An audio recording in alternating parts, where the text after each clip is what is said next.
માતાજી મિત્રો, હું મમતા ગોસ્વામી મારી ચેનલ મમતાની રસોઈમાં તમારું સ્વાગત છે। આજે આપણે બનાવવાનું છે ઉનાળાની ગરમીમાં શરીરને ખૂબ જ ઠંડક આપે તેવું એકદમ ટેસ્ટી શરબત। આ શરબત બનાવવા માટે આપણે કોઈ મિક્સર કે બ્લેન્ડરનો ઉપયોગ કર્યા વગર જ આપણે આ શરબત બનાવશું। તો આ શરબત બનાવવા માટે મેં લીધી છે આ 2 ચમચી જેટલી વરિયાળી। આ વરિયાળી આપણે એકદમ લીલી દેખાય છે, જ્યારે આ ખેતરમાં ઉગી હોય અને લીલી હોય ત્યારે લાવી અને તેને ઘરે જ છોયડામાં સૂકવી છે, તેથી તેનો કલર એકદમ લીલો છે। તો તે 2 ચમચી આ વરિયાળી લીધી છે અને આ છે સાકર। આ વરિયાળી સાથે સાકર લેવાથી આપણને એકદમ વધારે ઠંડક મળે છે, કારણ કે સાકર ખૂબ જ ઠંડી હોય છે અને વરિયાળી પણ ઠંડી હોય છે, તો આપણને બંને સાથે લેવાથી ઘણી વધારે રાહત મળે છે। તો આજે આ બંનેને મિક્સ કરી આપણે એકદમ સરસ એવું ટેસ્ટી શરબત બનાવશું। તેના માટે આ વરિયાળીને આપણે ધોઈ અને 2 થી 3 કલાક માટે પાણીમાં પલાળી રાખશું અને સાથે સાકરને પણ આપણે પાણીમાં પલાળશું। આપણે આ વરિયાળી અને સાકરને 3 કલાક જેવું થઈ ગયું છે, તો આપણી આ સાકર પાણીમાં ઓગળી ગઈ છે। આ રીતે ક્યાંક 1-2 સાકરના દાણા જેવું દેખાય છે, તે પણ ઓગળી જશે। તો આ પાણી આપણું તૈયાર થઈ ગયું છે અને આપણે આ વરિયાળી પણ આ રીતે પાણીમાં પલળી ગઈ છે આ રીતે। તો હવે આપણે આ પાણીને ગળીને કાઢી લઈશું। આ વરિયાળીનું પાણી આપણે કાઢી લીધું છે, તેનો ઉપયોગ આપણે પાછળથી કરશું। હવે મેં એક આ ખાયણી લીધી છે, તો આપણે મિક્સરનો ઉપયોગ નથી કરવાનો, આપણે આ ખાયણીમાં જ આ વરિયાળીને ખાડશું, જેથી એનો ટેસ્ટ એકદમ વધારે આવશે। આપણે આ એકદમ દેશી રીતથી જ શરબત બનાવશું। પહેલાં જ્યારે મિક્સર કે બ્લેન્ડર નહોતા ત્યારે બધા આ રીતે શરબત બનાવતા। તો આ રીતે એને એકદમ ઝીણી ક્રશ કરી દઈશું। આ રીતે કરવાથી વરિયાળીનો ટેસ્ટ એકદમ સરસ આવતો હોય છે। તો આ રીતે 3 થી 4 મિનિટ આપણે ખાંડશું તો તે એકદમ ઝીણું થઈ જશે।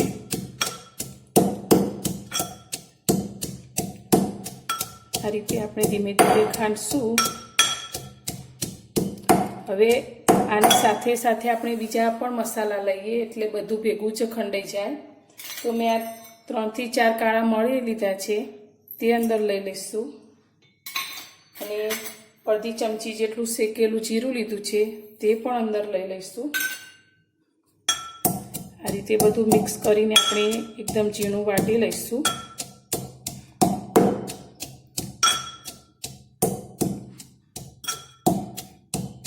હવે તેમાં મેં આ સંચળ લીધું છે અડધી ચમચી, એનાથી પણ થોડું, તે પણ આપણે ભેગું જ લઈ લઈશું, એટલે તેના લીધે આપણી વરિયાળી જલ્દી ખંડાઈ જશે। હવે આ બધું જ મિક્સ કરીને આપણે એકદમ ઝીણું કરી લઈશું। આ રીતે 4-5 મિનિટ સુધી ખાંડશું એટલે એકદમ ઝીણું થઈ જશે। આપણે 5 મિનિટ સુધી આ રીતે ખાંડ્યા પછી હજુ થોડુંક મોટું લાગે છે, તો આપણે એમાં 1-2 ચમચી જેટલું પાણી લઈશું અને એને આ રીતે આપણે લસોટીશું, જેથી જે થોડી હજુ મોટું દેખાય છે તે પણ ઝીણું થઈ જશે। તો આ રીતે આપણે ફેવરીને ઝીણું કરશું। ફરી આવી રીતે આપણે 5 થી 6 મિનિટ કરશું એટલે એકદમ ઝીણું થઈ જશે। હવે આ 10-1 મિનિટ જેટલું આ રીતે મેં વાટી લીધું છે। હવે તેમાં આપણે આ રીતે પાણી થોડું લઈશું અને એક તપેલીમાં એને કાઢી લઈશું। આપણું જેટલું મિક્સરમાં એકદમ ઝીણું થાય એટલું આ ઝીણું નથી થતું, પણ આ રીતે કરવાથી આનો ટેસ્ટ એકદમ સરસ આવે છે। તો આ રીતે આપણે એક તપેલીમાં લઈ લઈશું।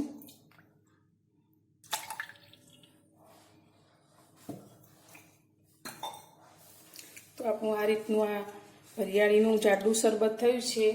હવે તેમાં મેં એક લીંબુના 2 ટુકડા કર્યા છે, તે લીંબુનું રસ આપણે અંદર લઈ લઈશું।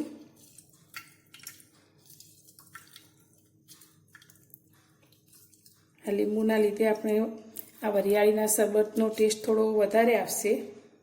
આપણે ન લેવું હોય તો પણ ચાલે। આ રીતે લીંબુ લઈ લઈશું।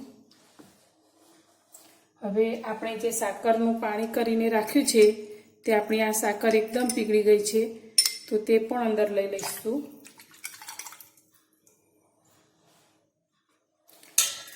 આ રીતે બધું બરાબર મિક્સ કરી લઈશું. આપણે આ નોર્મલ પાણી લીધું છે, હવે તેમાં આપણે ઠંડુ પાણી ઉમેરશું. આપણે ઠંડુ અડધો ગ્લાસ જ પાણી લઈશું, કારણ કે આપણે આ શરબતને વધુ ઠંડુ અને ટેસ્ટી કરવા માટે થોડું બરફ પણ અંદર લઈશું. એટલે મેં આ અડધો ગ્લાસ ઠંડુ પાણી અને આપણે પહેલાં પણ અડધો ગ્લાસ પાણી લીધું છે, તે આપણું આ 1 ગ્લાસથી થોડું વધારે આ શરબત બન્યું છે. એટલે આપણે હજુ બરફના ટુકડા લઈશું, એટલે આપણું આ મોટા 2 ગ્લાસ જેટલું શરબત તૈયાર થશે. હવે આપણે આ શરબતને એક બીજા વાસણમાં ગળી લઈશું, જેથી આ એના જે છોતરા છે તે અંદરથી બધા અલગ થઈ જાય.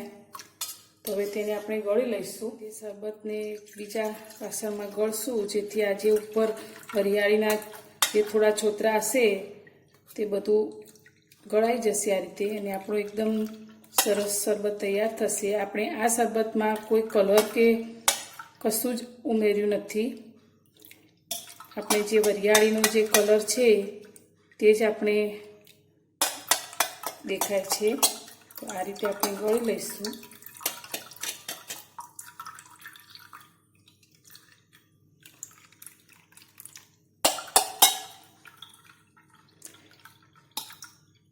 આપણું આ શરબત આ રીતે ગળી લીધું છે. હવે તેને આપણે કાચના ગ્લાસમાં સર્વ કરશું. તો આ મેં ગ્લાસ મોટા 2 લીધા છે, તેમાં આપણે પહેલાં બરફ લઈ લઈશું. હવે તેમાં આપણે આ શરબત લઈશું.